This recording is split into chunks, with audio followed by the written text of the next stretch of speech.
Monsterverse Skull Island, one of the most dangerous and competitive ecosystems in all of fiction. But what if we took the orcs from Warhammer 40k and dropped them into this new environment? In this video, we'll be discussing the lifestyle, tactics, and capabilities of the orcs, along with how they will affect the ecosystems and the future of Skull Island. So without further ado, let's bring the greenskins from the 41st millennium and onto the Isle of Monsters.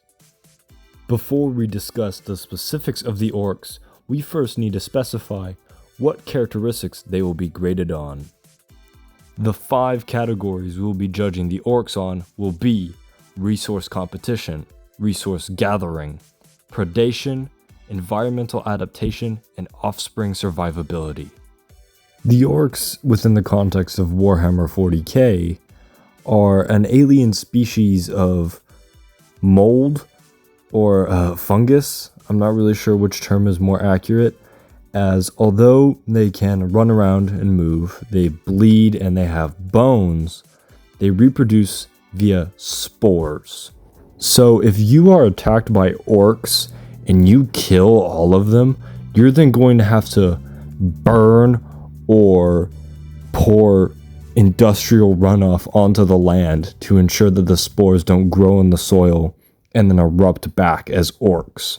But orc society isn't just built off the orcs themselves, as there are Gretchen, which are like little goblin creatures, there's squigs, which are like these little dinosaur things that they selectively breed into things that look like dinosaurs, squigoths, which can be anywhere between the size of an elephant to the size of a whale, and all other manner of squigs can be bred into existence by the orcs. All of orc society is born out of these spores, so they get an offspring survivability of 10 out of 10. As for resource gathering, the orcs can eat squigs, and the orcs being I guess carnivorous, they could eat other animals or living things on Skull Island. So for resource gathering, it will be pretty difficult for orcs in the beginning, as they won't have as many tools, or I don't want to call vehicles and stuff infrastructure, but infrastructure to kill other animals. Building and crafting things is kind of within the orcs' nature. And even if something obviously doesn't mechanically work, if the orcs collectively believe it works, it does. So for resource gathering, I'm going to give them a 7 out of 10. Just because it's going to take them a while to actually get themselves established. Like, there will probably be waves of orcs that then get put down, and then they come back and get put down again. It's going to take a little while for the orcs to actually get established. Now, as for resource competition, it's going to be tough. The orcs have a very long and hard uphill battle with the other creatures of Skull Island. Primarily the skull crawlers, the death jackals, and the siren jaw crocodile. Although the orcs are durable and they keep coming back, the orcs are going to get a 7 out of 10 with the resource competition. The orcs get a 7 in our next category, which is predation. I couldn't find a ton of things talking about orcs and the wild animals of the 40k universe, although I know there are clans that, specialize in hunting and killing large monsters throughout the 40k universe. Even though the siren jaw crocodile and especially the skull crawlers are going to be tough, it's nothing the orcs can't handle, so they're going to get a 7 out of 10 in terms of predation.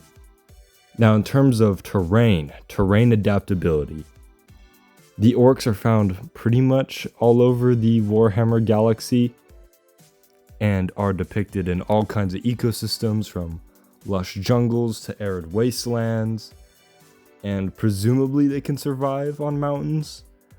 All 3 of these biomes being found on Skull Island, it's nothing they can't handle. So 10 out of 10 for environmental adaptability. Alright, to review That's a 10 out of 10 for both offspring survivability and environmental adaptability, and 7 out of 10s for resource gathering, resource competition, and predation. That gives the orcs a total score of 41 and an average score of 8.2.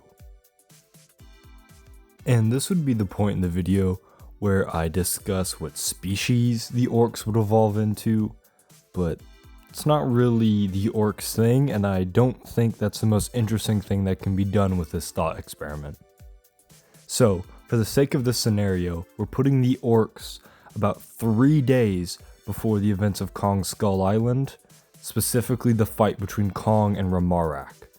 So, the orcs are on the island at the same time the humans are, but they just won't encounter each other, and the orcs really won't get established until well after the events of Kong's Skull Island. So first the orcs attempt to establish themselves by making makeshift weapons and boats out of trees, sticks, and really anything else they can find, including monster bone. So the orcs' ability to make weapons like guns and vehicles is kind of intrinsic to their nature, and it's definitely helped by the Gretchen, who essentially are the worker force for orc society, and the fact that there were, although very heavily damaged, army helicopters on Skull Island. This essentially gives the orcs that find these down helicopters a jump start and allows them to get established much sooner. Another thing that'll add to the advancement to the orcs is their ability to believe things into existence. So they can take an animal like the skull crawler, even though it is probably one of the least fit for domestication, if not the least fit for domestication creature in the entire monsterverse. If enough orcs believe a skull crawler can be tamed, and a skull crawler associates them with food and structure, then they can tame it. And thus, once they harness the skull crawler, the orcs have a pretty solid chance of standing up to other monsters and other forces on the island. So pretty quickly on, orc armies will start to form, and of course Kong will want to fight these orc armies. But Kong has a bit of a problem, as the orcs are not just attacking on the backs of the skull crawlers, they're attacking in large groups of the skull crawlers and groups of each other. And they're also running on squigs, which I recognize won't do much, but also they can make bombs without gunpowder, so that'll definitely interfere with Kong's ability to fight, as a squig could run under his foot and explode and damage his foot or knock him off balance. So Kong will definitely be able to defeat several waves of these orcs, and will cause countless orc and skullcrawler casualties. But eventually, the orcs are going to start coming back and attacking him faster than he can heal from the wounds of the previous battle. So Kong will probably be killed after around 2 to 2.5 years of the orcs being on Skull Island. After Kong is dead, any surviving populations of iwi are also gone. Many native monster populations are either domesticated or gone.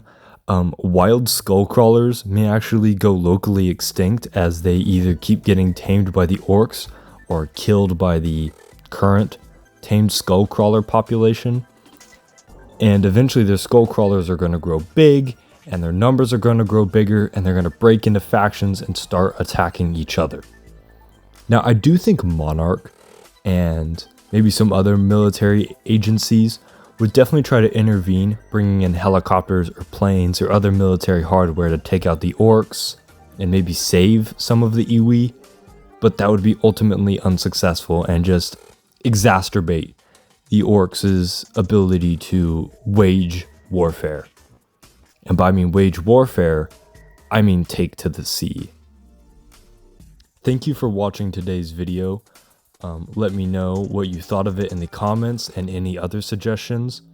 Also, it's really depending on how well this video does, but I would like to, do a video based off of orcs and other environments found within the monsterverse. So, If you like what you saw, leave a like, subscribe, and have an excellent day.